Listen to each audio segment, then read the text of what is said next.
அனைவருக்கும் வணக்கம். நான் பேசுவது பாஸ்கரன் ஸ்தபதி. அதாவது இப்போ ஏற்கனவே ஒரு ஃபோட்டோ ஒன்று பார்த்தீங்கல்ல, அது எங்கள் அப்பா தான். அப்போ நான் வந்து அதாவது ஃபஸ்ட் ஸ்டாண்டர்ட் போயிருப்பேன்னு நினைக்கிறேன். அப்போ தான் எங்கள் அப்பா அந்த 64 பட்டம் தூணை செஞ்சு முடிச்சிருக்காரு. அதுவும் இல்லாமல் 4 தூண்கள், 4 தூண் மண்டபத்தில் பின்னாடி அர்த்த மண்டபம், கருவறை இதெல்லாம் சேர்த்து செஞ்சு முடித்தார்.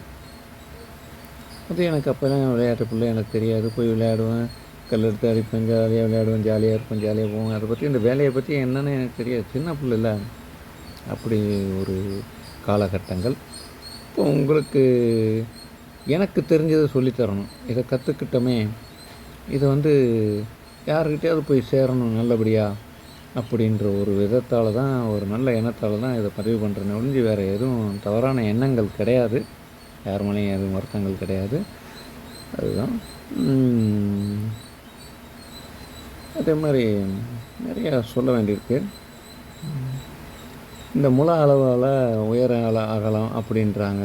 இந்த முழ அளவுலாம் இப்போ இந்த முழ அளவுன்றது 1.375ன்றது ஒரு அங்கலமாகிடுது நம்மளுக்கு.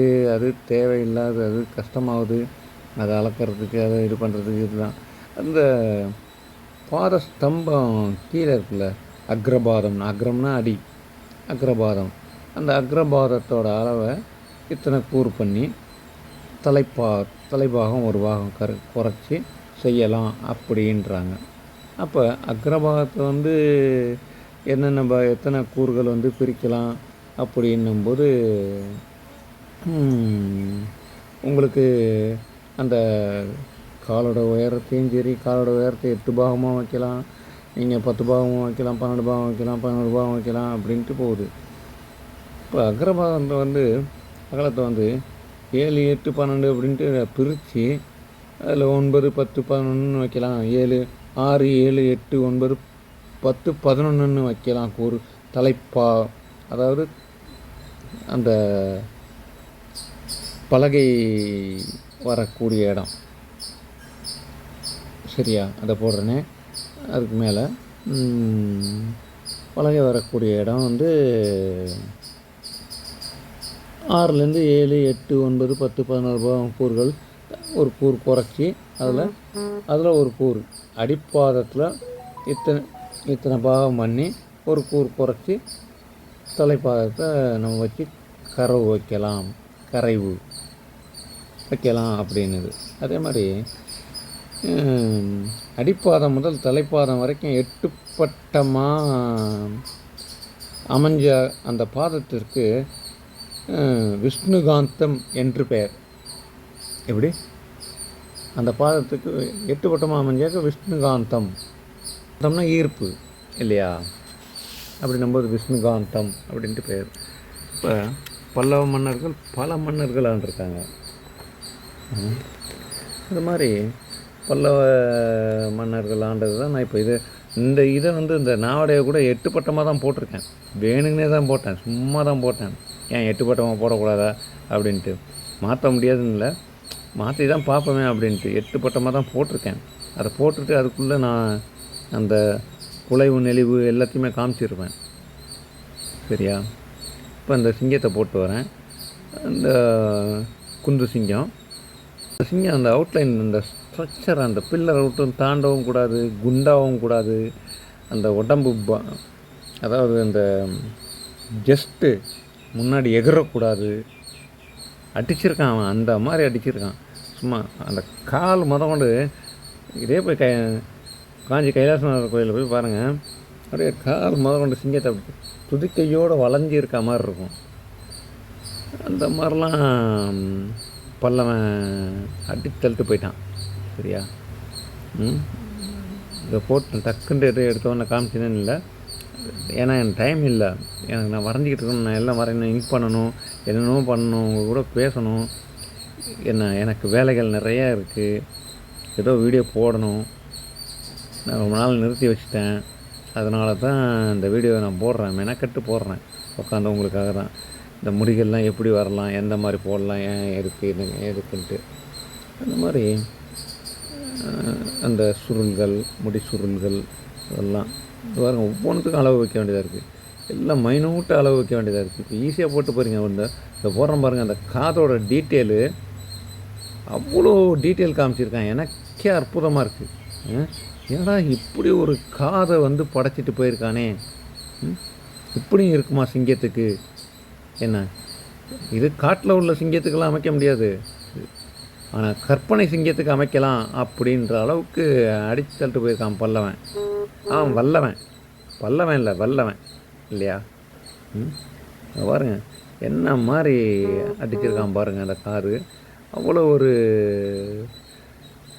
பல்லவா கிங்டம் வந்து அவ்வளோ ஒரு அருமையான ஒரு நல்ல அருமையான கிங்டம். இதில் வந்து முக்கியமாக நம்ம தெரிஞ்சிக்க வேண்டியது, மகாபலிபுரத்தில் இருக்கிற சிற்பக்கலைகள் எல்லாம் வடிவமைத்தது வந்து நரசிம்ம பல்லவவர்மன் அப்படின்ட்டு அவனோட பேர் ஒன்று. ரெண்டாவது, இது வந்து 275 சி, அது முதற்கொண்டு 879 சி வரைக்கும் தொடர்ச்சியாக சில பகுதிகளில் அவங்களோட பல்லவ மன்னர்கள் வம்சத்தின் முக்கியமானவங்க நகரங்களில் ஆட்சி பண்ணியிருக்காங்க. அப்போ பாருங்கள் எப்பேற்பட்ட ஒரு பேராட்சியாக இருக்கும், எந்த மாதிரி இருக்கும், எப்படிலாம் அவங்க அந்த அந்த ஒளியில் எப்படி தான் இது பண்ணியிருப்பாங்களோ தெரியல. அவ்வளோ வரிக்கோடுகள், இன்றைக்கி அந்த வரிக்கோடுகளை அடிக்கணுன்னாலும் யாராலையும் முடியாது. அவ்வளோ ஒரு ஆழமாக பாஞ்சிருக்கும் ஒவ்வொரு கோடும். போய் பாறைகளில் போய் பாருங்கள், அந்த பாறைகளில் போய் பார்த்தீங்கன்னா செவரில் போய் அடிச்சிருப்பாங்க பாருங்கள், சுற்றி முற்றி பாருங்கள். அந்த ஒளி முனை எவ்வளோ பெருசாக இருக்கும், அதோட ஆழம் எவ்வளோ பெருசாக இருக்கும், அதை எப்படி எந்த சுத்தியலில் எவ்வளோ அந்த ஃபவுண்டன் சுத்தியல் இருந்த ஃபவுண்டன், அந்த ஃபவுண்டன்றது எத்தனை ஃபவுண்டன் இருக்கும், அந்த ஃபவுண்டனில் எப்படி ஓங்கி அடிச்சிருப்பாப்புல, அப்போ எப்படி ஒரு இதுவாக இருந்திருப்பாங்க, அதெல்லாம் நம்ம பார்க்க வேண்டியதாக இருக்குது. அதே மாதிரி எல்லோரும் சொல்கிறோம், நம்ம எல்லாருமே சொல்கிறோம், மகேந்திரவர்மன் அப்படின்னும்போது, மகேந்திரவர்மன் மண்டகப்பட்டு, அந்த மண்டகப்பட்டு அப்படின்னும்போது அங்கே ஒன்றுமே இருக்காது. பட்டு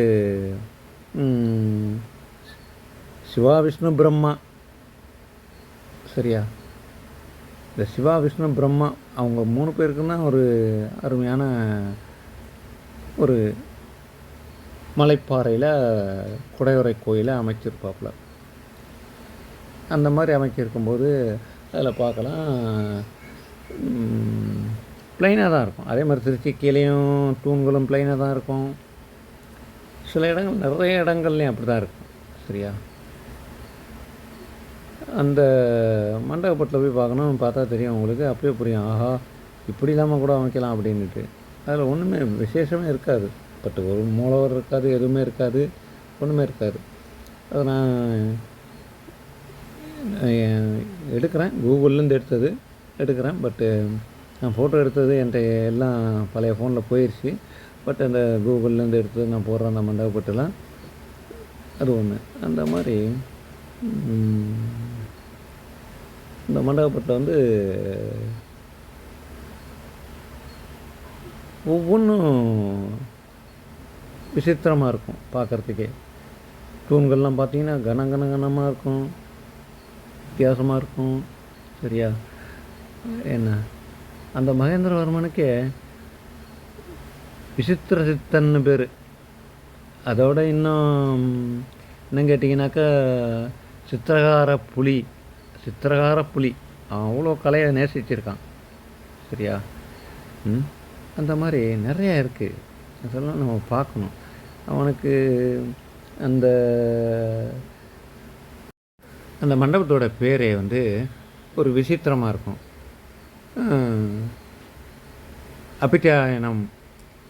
அபிதாயனம் அப்படின்ட்டு பேர் வச்சுருப்பாப்புல. அப்போ அப்படி இருக்கும்போது இந்த மண்டபம் வந்து முதலாம்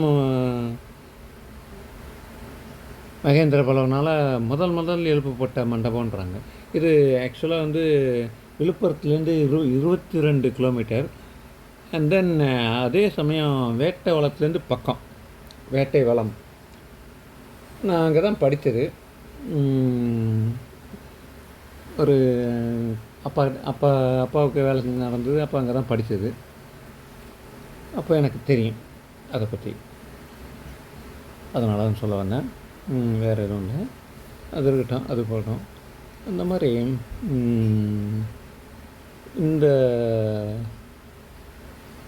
ஆண்டுகளில் இவங்கெல்லாம் படைச்சிட்டு போன படைப்புகள் என்றைக்கும் மாறாது இல்லையா?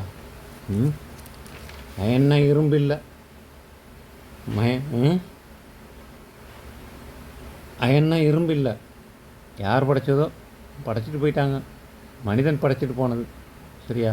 அவ்வளோதான், தவிர வேறு எதுவுமே இல்லை. அந்த மாதிரி ஏன் சொல்ல வரேன்னா, எல்லோரும் கற்றுக்குங்க, எப்படி, என்ன, ஏன், எந்த மாதிரி கரவு நெளிவு சொலிவுகள் இதெல்லாம் வைக்கணும், ஏன், எப்படி, இந்த மாதிரி அப்படின்ட்டு. இதை சொன்னவங்களுக்கு இந்த ஒரு காதுக்கே இந்த போட்டிருக்கான். ஒரு காது, இது எத்தனை மாடலில் இருக்குன்னா எனக்கு தான் தெரியும். என்ன பக்கத்தில் இருந்து ஒவ்வொன்றா அணுவாக ரசித்தவன். என்ன இன்னைக்கு அந்த அளவுக்கு ஆண்டவன் என்னை நல்லபடியாக வச்சுருக்கான், நல்லா வச்சுருக்கான்னா எல்லாத்துக்கும் காரணம் ஆண்டவன் தான். சரியா? அதுக்காக தான் சொல்ல வந்தேன். ஏன்னா இந்த மார்பு வந்து இந்த சிங்கத்துக்கு முன்னாடி அந்த தூண் இருக்குல்ல, பல்லவ தூண்களில் வந்து மார்பு வந்து ரொம்ப புடைப்பு அதிகமாக வெளில வராது. என்ன அதுவும் கொஞ்சம் அந்த தூணுக்காகவே கரைவாக தான் கொஞ்சம் அமைஞ்சிருக்கும்.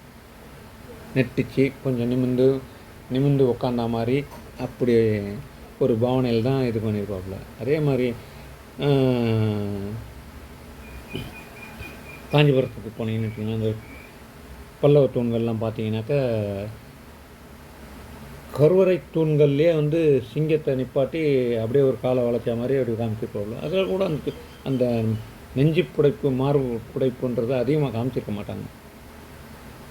ஏன்னா அது வேண்டாம், அதிகமாக வந்தால் அதோட லட்சணம் போயிடும் அப்படின்றதுக்காக கரெக்டாக அந்த ஒரு கரைவு செறிவோடு அதை கரெக்டாக நிர்ணயிச்சிருப்பாங்க. அது ஒரு சிறப்பு, தனி சிறப்பு.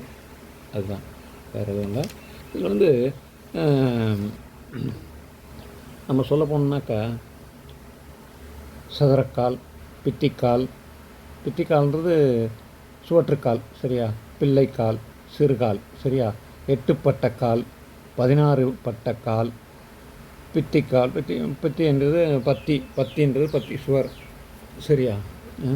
அணிவொட்டிக்கால், கர்ணக்கால், கோடிக்கால். சரியா? கர்ணக்காலில் வந்து பல்லவர்கள்லாம் சதுரமாக செஞ்சுருப்பாங்க. கோஷ்டக்கால், தாரைக்கால். தாரைன்றது நட்சத்திரம். தாரைன்றது அந்த நட்சத்திரம் எப்படி பிரியும், கூறாக பிரியுதில்ல, அதுதான் அந்த தாரைகள்ன்றது தாரைகள்ன்றது கோமுகத்தில் அமைதியில் ஒரு கோடு மாதிரி தண்ணி வர்றது, அது தாரை வழி. தாரை. கோஷ்டக்கால், கர்ணக்கூடு கால், பஞ்சரக்கால், யாழிக்கால், கஜபாத கால். சரியா? சிம்மக்கால், குதிரைக்கால், சித்திரகாண்டக்கால். என்ன காலில் எத்தனை வகை கொடுத்துருக்கான் பாருங்கள், எப்படிலாம் வந்து ஒரு கற்பனை அடிச்சிருக்கான் பாருங்க அவன். என்ன விருத்தக்கால், விருத்தம்ன்றது வட்டம். சரியா? சித்திரம்ன்றது நம்மளுக்கு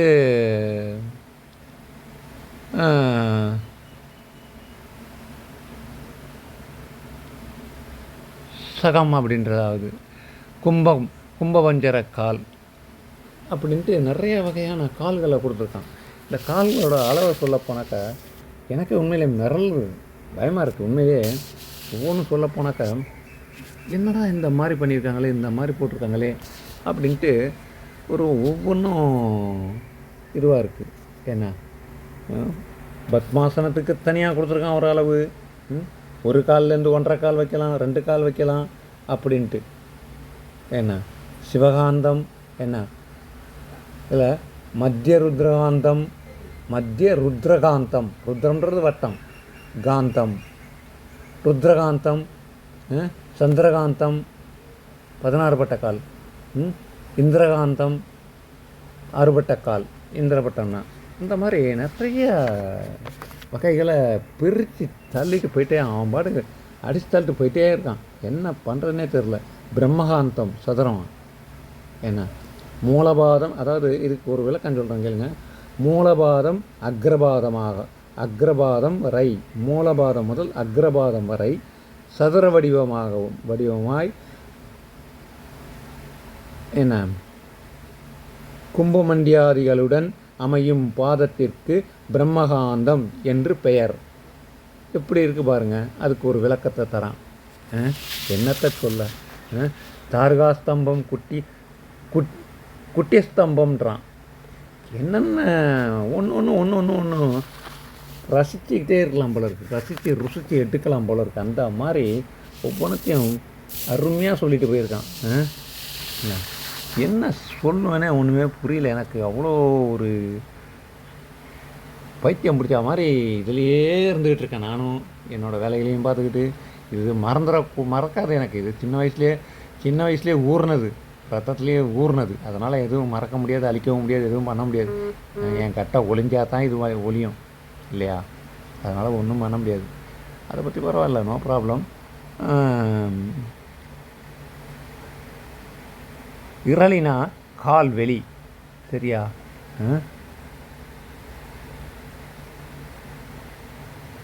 அதே மாதிரி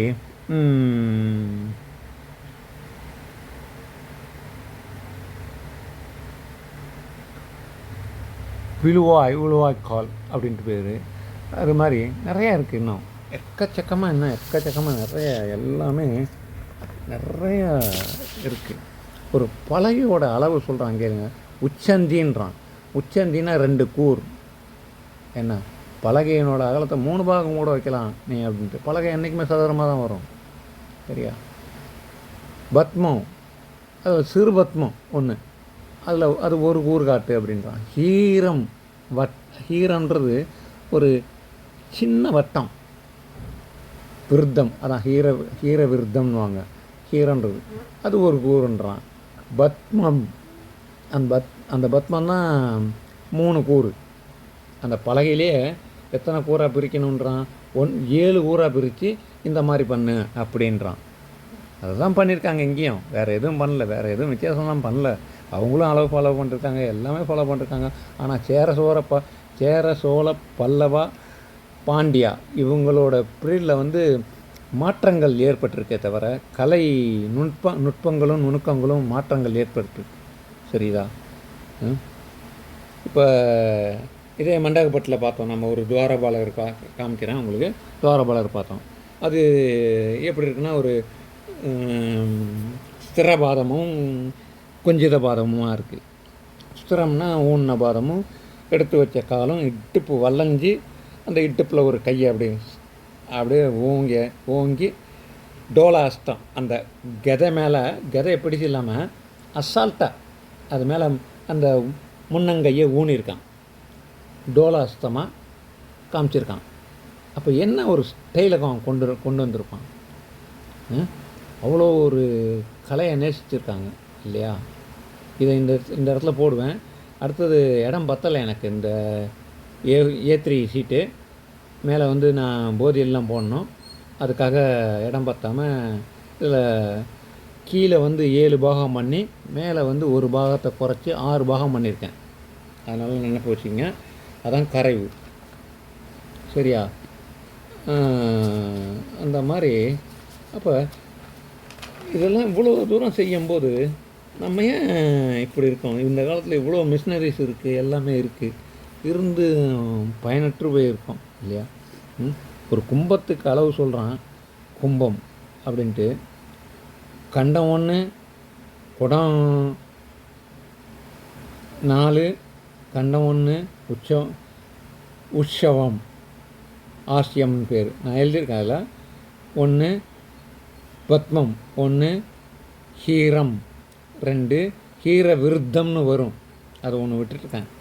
ஏன்னா தாடி குடம்பலையில் அந்த பத்மத்துக்கு கீழே சிறு பத்மத்துக்கு கீழே 3 உருட்டு வரும். அதுக்கு பேர் ஹீர விருத்தம்னு வரும். இதெல்லாம் நிறைய விட்டுட்டுருக்கேன். இப்போ பென்சில் எழுதுனா அது பேனாவை எழுதி உங்களுக்கு காட்டுவேன். என்ன என் ஹேண்ட் ரைட்டிங் வந்து ஸ்பீடாக எழுதுவேன். நான் பாட்டு கடன்னு எழுதிட்டு நான் பாட்டு போயிட்டே இருப்பேன். அதனால் பென்சில் எழுதினாலும் உங்களுக்கு புரியாது. அதை இங்க்லேயே எழுதி உங்களுக்கு காமிக்கிறேன். இந்த கையில் ஒட்டிருக்கிறது கூட அந்த பென்சிலில் ஏற்கனவே எல்லாம் அழுக்காகுது, கரையாகுது.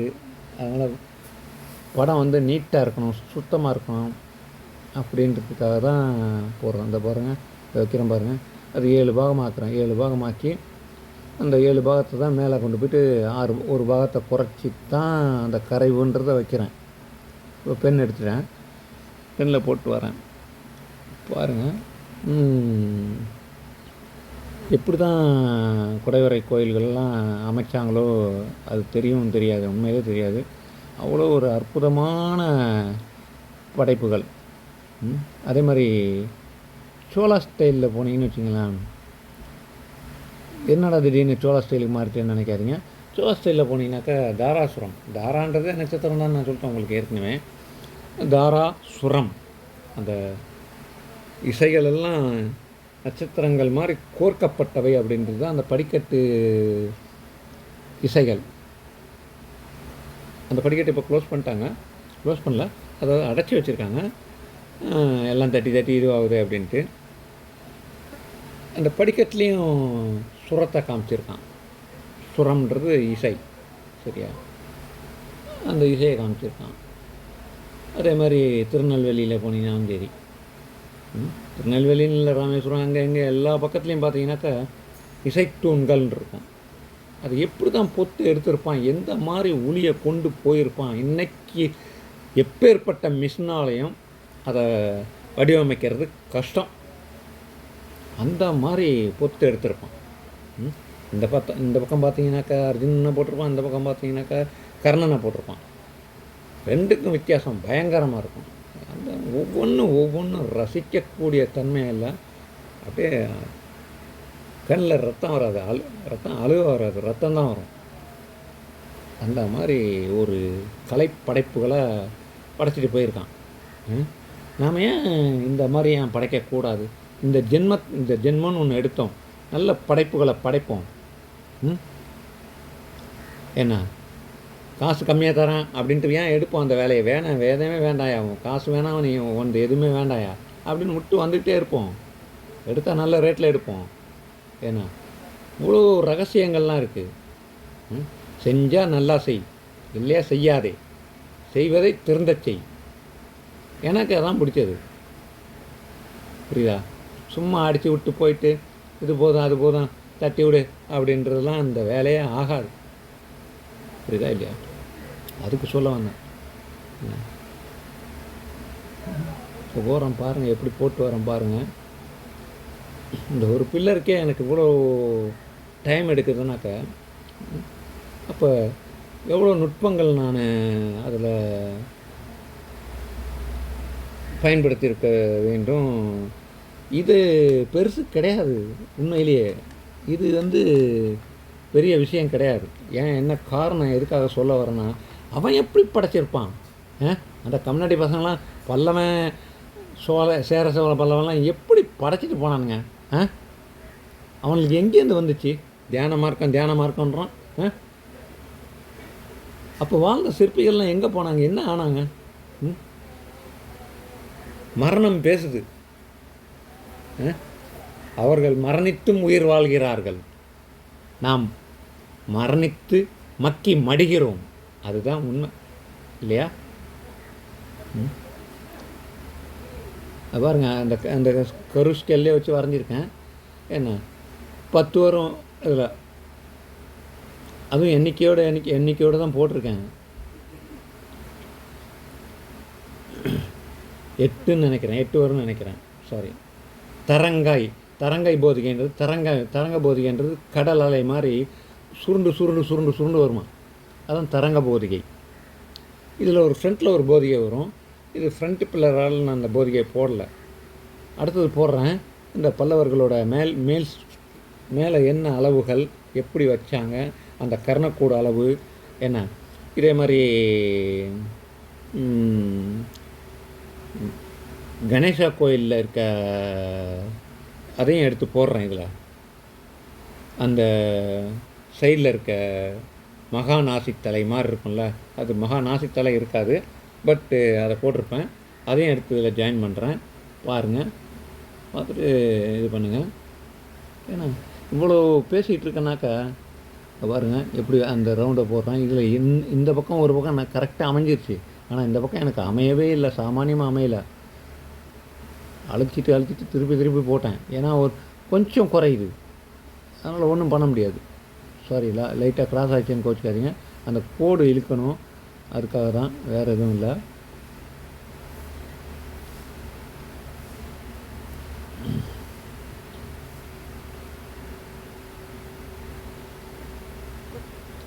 இதில் வேறு வந்து உட்காந்து வரையும் போது அப்படியே சொனங்குது உடம்பு ரொம்ப நேரம். என்னடா இது இப்படி போடுறோமே அப்படின்ட்டு அட்டன் டைமில் போட்டே ஆகணும். அந்த வீடியோவாக அந்த இது பண்ணணும், எல்லாமே பண்ணணும். கரண்ட்டு கட் ஆகிடுச்சுன்னா போச்சு. சார்ஜ் வேறு சார்ஜே போயிடுச்சு. அதுக்கப்புறம் திருப்பி சார்ஜ் ஏற்றி திருப்பி போடுறேன். திருப்பி போட்டு அதை அப்படியே உங்களுக்காக எடுத்து எல்லாத்தையும் சொல்லிட்டு இருக்கேன். வேறு எதுவும் இல்லை. இதில் 8 பட்டமாக போட்டு அதில் வந்து நடுவில் இடைக்கட்டை காமிச்சு, இடைக்கட்டுக்கு ஒரு டிசைன் கொடுத்து, வன்னிதாமத்தை காமிச்சு, அந்த வன்னிதாமத்துக்கு கீழே சிரசுக்கு மேலே, சிங்கத்தின் சிரசுக்கு மேலே லைட்டாக ஒரு கருக்கு காமிச்சு அடைச்சி விட்டு, அதில் எல்லாம் பூவெல்லாம் காமிச்சு அப்படியே கொண்டு வந்து அந்த தொடை, அந்த உட்கார்ந்த பாவனை அதெல்லாம் காமிச்சிருப்பேன். தயவுசெய்து அந்த அதாவது இப்போல்லாம் போடுறீங்க, சில பேர் கோச்சிங்க, அதை பற்றி எதுவும் பிரச்சனை இல்லை. சிம்மம் போடுங்கன்னாக்க ஹவுஸ் ஓனரில் கோயில் ஓனர்லாம் வந்து ரொம்ப இழுக்காதப்பா தம்பி, ஒட்டியே போட்டிருப்பா அப்படின்ட்டு. அந்த சிம்மெல்லாம் எப்படி வரணும்னா அப்படியே அதுக்குன்னு ஒரு விதம் இருக்குது அந்த சிங்கத்துக்குன்ட்டு. இவ்வளோ டிஸ்டன்ஸில் வந்தால் தான் அந்த நாடக சட்டைன்றதை தாங்குவோம். அது தலைமையில் தான் உட்காரும். நாடக சட்டைன்றது அதுக்கு மேலே கபோதம் ஒரு உபபீட மாதிரி வந்து, அதுக்கப்புறம் வந்து ஒரு குந்து சிங்கம் வந்து, அதுக்கு மேலே தான் வந்து அந்த நாடக சட்டன்றது உட்காரும். அந்த நாடக சட்டம் உட்காரும்போது அந்த லோடு கெப்பாசிட்டியை தாங்கிறதுக்காக இன்னும் எல்லாமே வரும். இதெல்லாம் அணிவொட்டி காலில் நீங்கள் பார்க்கலாம். அவ்வளோ ஒரு இது இருக்குது. உட்காந்துட்டு சிங்கமே வந்திருக்கு, இந்த உட்காந்துருக்கு. எப்படி உட்காந்துருக்கு பார்த்தீங்களா இல்லையா? அந்த தூணுக்கு தகுந்த சிங்கம், அந்த சிம்மம் எப்படி இருக்கணும், எவ்வளோ உயரம் இருக்கணும், அதை நிர்ணயிக்கணும் நம்ம. சரியா? அந்த நிர்ணயம் இருந்தால் தான் அமையுமே ஒழிஞ்சு இது ஒன்றுமே சரி. இடத்துக்கு தகுந்த மாதிரினா அந்த சிம்மம் கம்மியாகிடும். என்ன அளவு சொல்லியிருக்கானோ அதே அந்த சில்பசாஸ்திரத்தில் என்ன அளவு சொல்லியிருக்கானோ அதை மீறக்கூடாது இல்லையா? அதுக்காக சொல்ல வரேன். இன்னும் எவ்வளவோ இருக்குது, இன்னும் சொல்லிக்கிட்டே போயிட்டுருக்கலாம். என்ன பண்ணுறது, ஒன்றும் புரியவே இல்லை. அவ்வளோ சொல்லி கொடுத்துட்டு போயிருக்காப்புல ஆதி காலத்தில் நம்மளோட பண்டைய சிற்பிகள்லாம். என்ன பார்ப்போம். நானும் பார்த்துக்கிட்டு தான் வரேன். இந்த பாருங்களேன், அதில் பத்மத்தை காமிக்கல, ஒரு இலையாக காமிச்சிருக்காப்புல. இது மகாபலிபுரத்தில் பகீரதன் தபஸ், அந்த தபஸுக்கு பக்கத்துலேயே மண்டபம் இருக்கும். அதில் பார்த்தீங்கன்னா இந்த பெடஸ்டல் தான் கொடுத்துருப்பாப்புல, இந்த பீடம் தான் கொடுத்துருப்பாப்புல. அதுவும் அந்த தாமரையை, அந்த பத்மத்தில் உள்ள தாமரையை கூட தனித்தனியாக கொடுத்துருப்பாப்புல. நான் தனித்தனியாக போடலான்னு தான் நினச்சேன், பட்டு நான் அப்படியே இழுத்து விட்டேன். புரியுதா? அதுக்காக தான் A3 ஷீட் பத்தாது. ஆக்சுவலாக இந்த தூணு இந்த சிம்மம் உயரத்துக்கும் அஸ்வபாதமே அந்த அஸ்வபாதன்றது 3/4 பாகம் உயரம் வருது வச்சுருக்கேன். அவன் சொல்கிறான் ஒரு பாகம் வை அப்படின்றான். ஆனால் ஆக்சுவலாக ஒரு காலுக்காக ஒரு பாகம் தான் வைக்கணும், இல்லை 1/4 பாகம் வைக்கலாம் அப்படின்னு இருக்குது. அதையும் மீறி நான் கம்மி பண்ணி சரி சொல்லியிருக்காப்புலையே என்ன பண்ணுறது அப்படின்னு அளந்து பார்த்து எல்லாத்தையும் செக் பண்ணி அதை பார்த்து தான் சரி இவ்வளோ வைப்போம் அப்படின்ட்டு தான் வச்சது. சரிங்களா? அந்த மாதிரி நிறையா இருக்குது. வெளியே அளவுலாம் எல்லாமே போட்டிருக்கேன். 8 பட்டம் எப்படி பிரிக்கிறது என்ன ஏதுன்னு ரஃபாக தான் போட்டிருக்கேன். 8 பட்டம் கூட சும்மா கையால் அப்படியே ஸ்கேலில் போட்டு சும்மா கையால் ஒரு பக்கம் மட்டும் 2 பக்கம் மட்டும் அளவு வச்சுட்டு அப்படியே கையாலேயே டக்கு டக்குன்னு கிறுக்குனது தான் 8 பட்டமாக. தலைப்பாதம், அக்ரபாதம், அக்ரன்றது அடிமுடி தேடினது மாதிரி. சரியா? அதே சமயம் அதே வீரகண்டம் இருக்குது பாருங்கள். அந்த வீரகண்டம் வந்து அக்ரபாதம் சைஸ் தான் வரணும். வீரகண்டம் வந்து நம்ம இதில் வந்து 4 பாகம் வைக்கலாம், 5 பாகம் வைக்கலான்றாங்க. ஆனால் நம்ம இதில் வந்து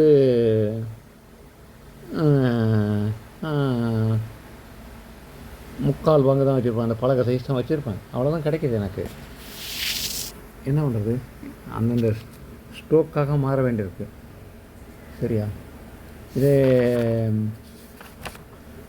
சோழர்கள் செஞ்சுருந்தாங்கனாக்கா அப்படியே நேச்சுரலிட்டியாக இருக்கும். அந்த முட்டி அந்த இதெல்லாம் பார்க்கும்போது, அந்த துடி இடைகள்லாம் பார்க்கும்போது சுருக்கங்கள், அந்த முட்டி அதெல்லாம் வந்து அருமையாக அப்படியே நேச்சுரலிட்டியாக காமிச்சிருப்பாங்க.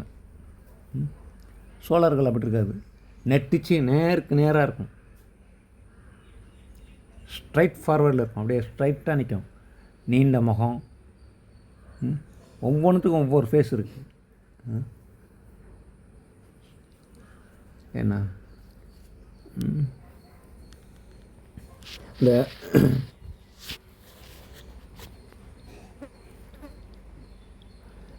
அதாவது இந்த வீரகண்டம் சொன்னல, பாதங்கள் வீரகண்டத்துக்கு சமசதுரமாக தான் வரணும், அமைக்க வேண்டும். என்ன அந்த விஸ்தாரம் எவ்வளவோ அந்த விஸ்தாரத்துக்காக வீரகண்டம் அவ்வளோதான் அப்படின்றான். அப்போ அந்த வீரகண்டத்துக்காக ஒரு கால் வெளில வருது போதியைன்ட்டு. அப்போ வரும்போது எப்படி வருது பாருங்கள், பலகைக்காக அந்த கரைவு அப்படியே கரெக்டாக கரைவு வரும் இல்லையா? தாடி குடம் பலகை என்ன சுருக்கமாக சொன்னாங்க. இதில் வந்து என்ன தாடி குடம்பலன்னு சொல்லியாச்சு. இதில் அஷ்யம் பத்மம் ஹீரம் ஹாரம் ஹீரவிருத்தம் என்ன சில இந்த மாதிரி அவயங்கள்லாம் அமையும். அவயங்கள்லாம் அங்கங்கள் அமையுது. அப்போ ஹீரம் இரண்டையும் இந்த ஹீரம் இரண்டையும் பாதத்திற்கு சமமான விஸ்தாரம் உள்ளதானவாக இருக்க வேண்டும். அதன் ஆசிய விஸ்தாரம், அஷ்ய விஸ்தாரம்ன்றவங்க ஆசிய விஸ்தாரம்னு நான் சொல்கிறேன். சாரி, எனக்கு சொல்லியே பழகிருச்சு. என்ன அதன் கர்ணன்றது கோடி சமமாகவும் அந்தந்த கர்ணமானமானது கும்பத்தின் விஸ்தாரமும் இருக்க வேண்டும் அப்படின்றாங்க. இப்போ வீரகண்டன்றோம். நம்ம வீரகண்டம் ஏற்கனவே பார்த்தோம். அந்த வீரகண்டம் எல்லா விதமான பாதங்களுக்கும் வீரகண்டம் வந்து பொதுவாக சொல்ல போனாக்கா சமசதுரமாக தான் அமையும். விஸ்தாரம் அப்படின்ட்டு எல்லாத்தையும் அமையும் நான் ஏற்கனவே சொல்லிட்டேன். அப்போ போதிகை இதில் வந்து நல்லா சொல்கிறாங்க கேளுங்க. போதிகை 4 22 கூறு செய்து போதிகை 4 என்ன மேலேருந்து வரான். ஒவ்வொரு இடத்துக்கெல்லாம் கீழேருந்து போவான். இதில் வந்து மேலேருந்து வரான். பார்த்துங்க. வீரகண்ட போதிகை 4 வீரகண்ட 4. அப்போ பலகை 5, கண்டம் 1, குடம் 4, கண்டம் 1, ஆஸ்யம் பத்மம், ஆஸ்யம் ஒன்று பத்மம் ஒன்று, ஹீரம் ஹீர விருத்தம் ஒன்று அப்படின்ட்டு 22 ஊர். அதே இதை வந்து வேறு மாதிரி மாற்றுறான். என்ன 4 போதிகை, வீரகண்ட 4, பலகை 5, பாருங்கள் இந்த இடத்துல பலகை 5 ஆயிடுச்சு, கண்டம் 1, குடம் 4, கண்டம் அப்படின்ட்டு மாற்றிக்கிட்டே போயிட்டே இருக்கான். பத்மம் அதில் ஒன்று இடையில வந்து பத்மம் சேர்க்குறான். விருத்தம், ஹாரம், ஹாரம்னா மாலை அப்படின்ட்டு 22 கூறுகள்ன்ட்டு இந்த மாதிரி எக்கச்சக்கமான வித்தியாசமான அளவுகள்லாம் கொடுக்குறான். சரியா? அதான் வேறு எதுவும் இல்லை. இந்த கலசம் வந்து ஒரு பாதத்துக்கு மேலே ஒரு பாதம் தான் வராது. ஆனால் நம்ம பல ஸ்ட்ரோக்கில் அப்படி வராது. கலசத்தை வந்து அப்படியே கரைச்சி எடுத்துகிட்டு வந்துட்டு அப்படியே ஸ்ட்ரைட்டாக விட்டு அழகாக எடுத்துருப்பாங்க. அது ஒரு ஸ்டைல். நம்ம சோளா ஸ்டைலில் அப்படி இருக்காது. ஒரு பாதம்னா ஒரு பாதம், அதுக்கு கீழே ஹாரம் எல்லாம் இந்த இதெல்லாம் கொடுத்துருவாங்க. புரியுதா இல்லையா? ஹாரம் இல்லை, சாரி, அந்த வன்னிதாமத்துக்கு உண்டானது பட்டி கிட்டி, பட்டி 2 பட்டியை காமிச்சு, இல்லையா ஒரு 3 உருட்டை காமிச்சு, வன்னிதாமத்தை காமிச்சு தொங்க விட்டு, அதுக்கப்புறம் கீழே சோபாதத்தை காமிச்சு, பாதத்தை அதில் கருக்குகள் இடையிலலாம் கருக்குகள்லாம் காமிச்சு விட்டு அந்த மாதிரிலாம் பண்ணியிருப்பாங்க. இது நாயக்கா ஸ்டைலில் பார்த்தீங்கன்னாக்கா இன்னும் அலங்காரங்கள்லாம் என்னென்ன பண்ணணுமோ பண்ணியிருப்பாங்க.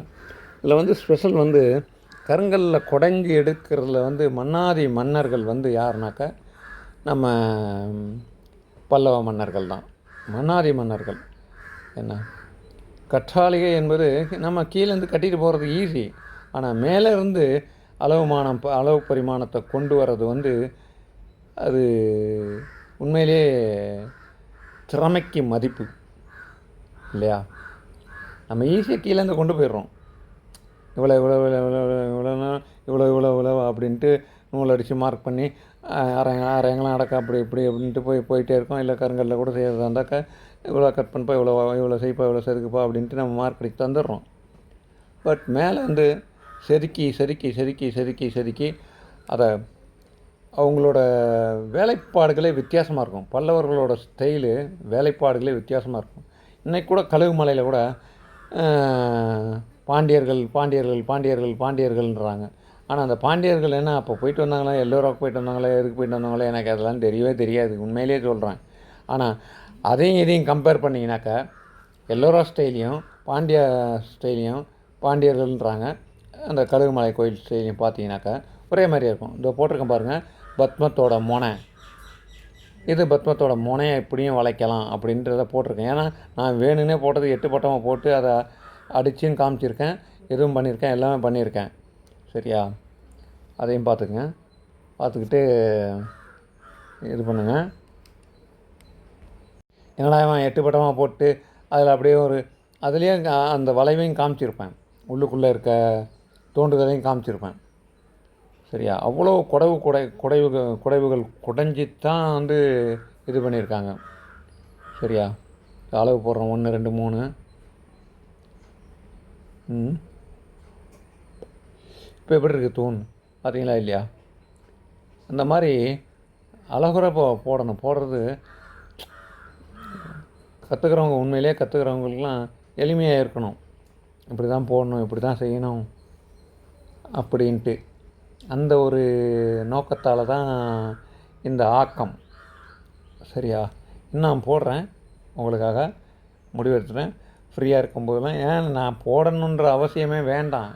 என்கிட்டே கிடக்கு கிட்டத்தட்ட 50,000 ட்ராயிங்ஸ் கிடக்கு. ஒவ்வொன்றையும் ஒவ்வொன்றா எடுத்து போட்டு அதுக்கு விவரத்தை சொல்லிட்டு போயிட்டுருக்கலாம். பட் என் கையால் போட்டு காமிச்சு இதுதான் முறை, இப்படி தான் செய்யணும், இதுதான் அப்படின்றது சொன்னால் தான் வந்து சிறப்பு இல்லையா? என்னடா இவன் அரைச்சமாகவே அரைக்கிறானே அப்படின்றக்கூடாது. ஏன்னா போட்டு வச்ச ட்ராயிங்கை போட்டு இதான் படம், இதான் பார்த்துங்க அப்படின்றத காப்பி அடிங்க அப்படின்ட்டு அடித்தான் காப்பி அடித்த மாதிரி அடிக்கக்கூடாது. சரியா? அதுக்காக சொல்ல வந்தேன், வேறு எதுவும் இல்லை. எல்லாருக்குமே தெரியும் எவ்வளோ ட்ராயிங்ஸ் என்கிட்ட இருக்குது, என்ன எத்தனை வருஷமாக நான் போட்டுகிட்டு இருந்தேன், எப்படி இருக்கேன், எந்த மாதிரி இருக்கேன், எல்லாருக்குமே தெரியும். அதனால் பார்த்துங்க எவ்வளோ உயரம் இருக்குது இந்த தூண், இந்த சிங்கம் எவ்வளோ உயரம், இந்த சிங்கத்துக்காக இது எவ்வளோ உயரம் இருக்குது, எப்படி இருக்குது. இதே மகாபலிபுரத்தில் வந்து பாருங்கள், இந்த சிங்கம் வந்து முடி வேறு மாதிரி தான் இருக்கும். ஆனால் இது முடியை நான் வந்து ரொம்ப நெருக்கமாக நுணுக்கமாக அப்படியே போட்டிருப்பேன், சுற்றி வளைச்சி போட்டிருக்கேன். பட் அவங்க முடியை வந்து அப்படியே நேச்சுரலாகவே போட்டிருப்பாங்க. என்ன புரியுதா இல்லையா? அது மாதிரி நிறையா இருக்குது. என்ன பண்ணுறது?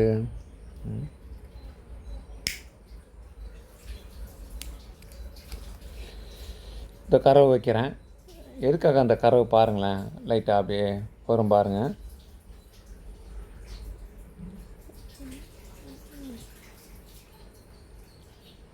அந்த சைடில் வந்து சிங்கத்தை எவ்வளோ தான் இழுக்கணுமோ அவ்வளோ தான் இழுக்கணுமே தவிர, அதுக்கு மேலே கொண்டு போய் நம்ம அது 3 வட்டம் போட்டிருப்பேன்.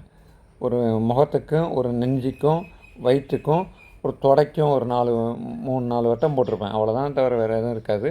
அதுக்குள்ளே அமைச்சிட்டிங்கன்னா நம்மளுக்கு எந்த ஒரு இடர்பாடும் இருக்காது, இடையும் இருக்காது, ஒரு தொந்தரவு இருக்காது, எல்லாமே அருமையாக இருக்கும்.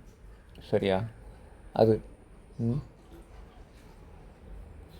இதே தாராசுரத்தில் மண்டபத்தில் பார்த்தீங்கன்னாக்கா பில்லர்லாம் பலகைலாம் நீண்டு இருக்கும். பலகைலாம் ஒரு கால் கலத்திக்கு ஒரு கால் கலத்தி எப்படி எவ்வளவோ அந்த ஒரு கால் கலத்தி அப்படியே வச்சுருப்பாங்க.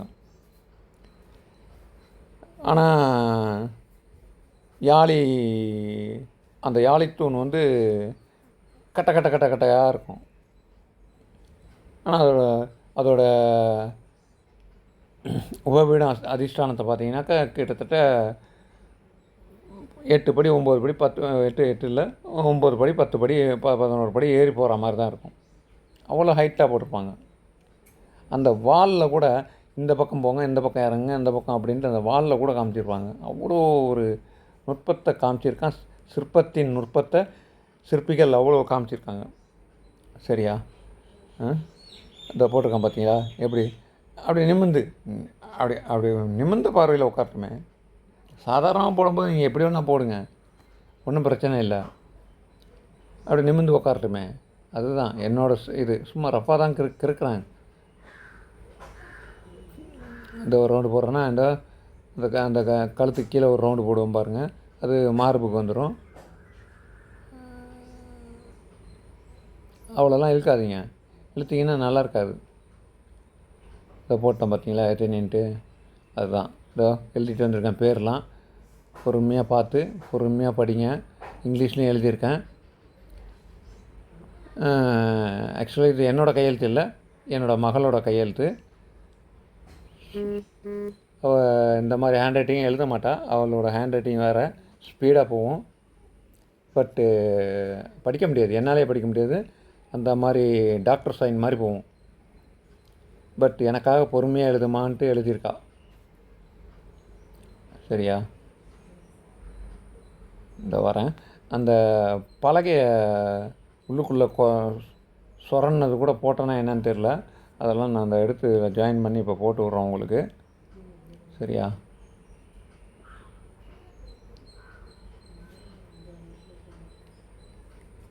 இது பென்னில் உங்களுக்கு முடிச்சிட்டேன். சரியா? இதோ பென்னில் முடித்தது. இதோ இந்த பக்கம் மாற்றிட்டேன் பார்த்தீங்களா, அளவு 1 2 3 4 8 அப்படின்னு கொண்டு போயிட்டேன். 3/4 பாகம் உத்தரம் அப்படின்னு வச்சுட்டேன். சரியா? இந்த காமிச்சிருக்கேன் பார்த்தீங்களா, அந்த கருப்பு கலரில் அந்த இது தான் வந்து அந்த நாவடையை குடஞ்சி எடுத்துருக்காங்களாம். அந்த நாவடையை குடஞ்சி எடுத்துருக்காங்களாம். அப்படி காமிச்சிருப்போம். அதெல்லாம் நான் 8 பட்டமாக காமிச்சிருப்போம். இந்த மாதிரி காமிக்கலாம் நீங்கள், இந்த முனை மாதிரியும். புரியுதா?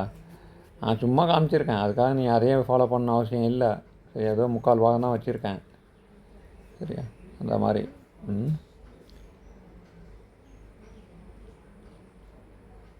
இப்போ இது எப்படி இருக்குது பார்த்துங்க.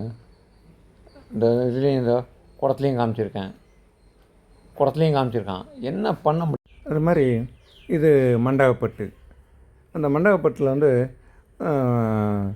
நம்ம ஸ்ரீ பாலசுப்ரமணியம் சார் வந்து ஓய்வு பெற்ற கல்லூரி ஆசிரியர் மகாபலிபுரம். அவர் இந்த புத்தகத்தை பற்றி எழுதியிருப்பார், நிறைய எழுதியிருப்பார். பட் எப்படி இருக்குது பாருங்கள், துவாரபாலகர்லாம் எப்படி இருக்குது பார்த்தீங்களா, கம்பீரமாக இருக்குது பாருங்கள். இது மண்டபத்தோட உள்கூடு எலிவேஷன். இப்போ அந்த சிம்மம் இதை பார்த்தீங்களா எப்படி குடஞ்சிருக்கான் பாருங்கள். ஒரு குடத்துலேயும் குடஞ்சிருக்கான். எல்லோருக்கும் நன்றி, தேங்க்யூ.